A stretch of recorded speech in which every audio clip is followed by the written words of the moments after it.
রাজধানীর পল্লবীতে শিশু রামিসা হত্যাকাণ্ড ঘটনায় গ্রেপ্তার হয়েছে প্রধান আসামি ও তার স্ত্রী। এরপর একে একে বেরিয়ে আসছে চাঞ্চল্যকর সব তথ্য। প্রাথমিক জিজ্ঞাসাবাদে ঘাতক স্বামীকে নিয়ে লোমহর্ষক তথ্য দিয়েছেন স্ত্রী স্বপ্না। রামিসা হত্যাকাণ্ডের বিষয়টি ভাইরাল হওয়ার পর দেশের সাধারণ জনগণ ফুঁসে ওঠে। বিষয়টা নিয়ে খেলোয়াড়রা, তারকারা এবং বিভিন্ন শিক্ষাঙ্গন বিভিন্নভাবে প্রতিবাদ জানায়। এছাড়া রাজনৈতিক যে দলগুলো আছে তারাও বিভিন্নভাবে প্রতিবাদ জানায়, যার ফলে সরকারের টনক নড়ে ওঠে। এক পর্যায়ে প্রধানমন্ত্রী তারেক রহমান রামেশার বাসায় যায় এবং তার বাবার সাথে দেখা করে। অন্যায়ের সাথে যে জড়িত তার বিচার আমরা আগে করতে চাই, তার বিচারের ব্যবস্থা আমরা আগে করতে চাই। প্রাথমিক জিজ্ঞাসাবাদে স্বামী জাকির হোসেনকে নিয়ে লোমহর্ষক তথ্য দিয়েছেন স্ত্রী স্বপ্না আক্তার। তিনি স্পষ্টভাবে বর্ণনা দেন কিভাবে রামিসাকে বাসায় নিয়ে আসা হয় এবং কিভাবে তাকে ধর্ষণ করে হত্যা করা হয়। হত্যার পরে তার মাথা এবং হাতকে বিভক্ত করা হয় শরীর থেকে। মূলত লাশটাকে গোপন করার জন্য এরকমটা করা হয়। স্বপ্না আক্তার আরো বলেন যে আগে থাকতেই তার স্বামী ইয়াবা সেবন করত এবং সে একটা উন্মাদ মাতাল ছিল। মাঝে মধ্যেই সে অনেক দুর্ঘটনা ঘটাতো এবং তিনি নিজেও মাঝে মধ্যেই স্বামী সোহেলের দ্বারা অত্যাচারিত হতেন এবং বিভিন্নভাবে মারধরের শিকার হতেন।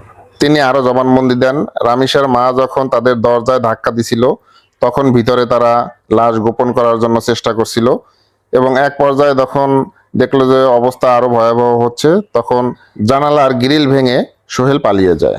মঙ্গলবার সকালে পল্লবীর ওই ফ্ল্যাটের খাটের নিচ থেকে রামিসার মরদেহ এবং পরে থাকা বাথরুমে খণ্ডিত মাথা উদ্ধার করে পুলিশ। এছাড়া ময়নাতদন্তেও এক চাঞ্চল্যকর তথ্য বেরিয়ে আসে।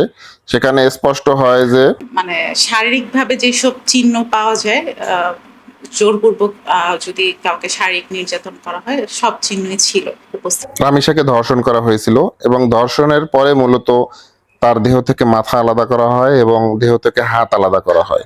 মূলত প্রশাসনের তৎপরতা এবং সাধারণ জনগণের তৎপরতা আরো বৃদ্ধি পেয়েছে, কারণ প্রধানমন্ত্রী তারেক রহমান নিজে রামিসার বাবার কাছে যায় এবং তাকে সান্ত্বনা দেয় এবং এক পর্যায়ে সে ঘোষণা দিয়েছে আগামী 1 মাসের ভিতর এর বিচার কার্য সম্পন্ন হবে এবং বিচার হবে মৃত্যুদণ্ড। রামিসার এই হত্যাকারীর সর্বোচ্চ শাস্তি ইনশাআল্লাহ আগামী 1 মাসের মধ্যে নিশ্চিত। এছাড়া সরকারিভাবে রামিসার বাবাকে আর্থিক অনুদান দেওয়ার সিদ্ধান্ত নিয়েছে সরকার।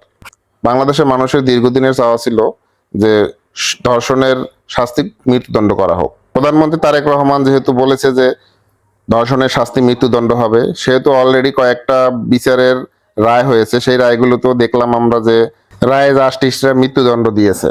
আগামী সপ্তাহে যেহেতু বাংলাদেশে একটা ঈদ অনুষ্ঠান হতে যাচ্ছে, সেহেতু বাংলাদেশের সকল সরকারি প্রতিষ্ঠানগুলো বন্ধ।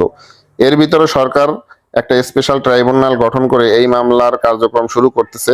হয়তোবা খুব শীঘ্রই এই মামলার রায় হবে এবং রায়ের বাস্তবায়নও খুব শীঘ্র হয়ে যাবে।